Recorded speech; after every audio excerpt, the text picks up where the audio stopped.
واعلموا أن أعقل الناس من ترك الدنيا قبل أن تتركه، واستعد للقاء ربه قبل أن يقابله، وأصلح قبره قبل أن يسكنه.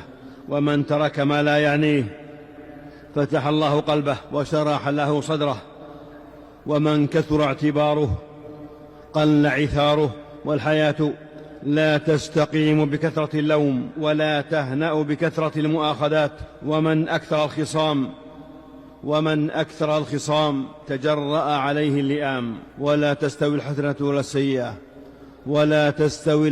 ولا السيئة ادفع بالتي هي أحسن، فإذا الذي بينك وبينه عداوة كأنه ولي حميم. وما يلقاها إلا الذين صبروا وما يلقاها إلا ذو حظ عظيم.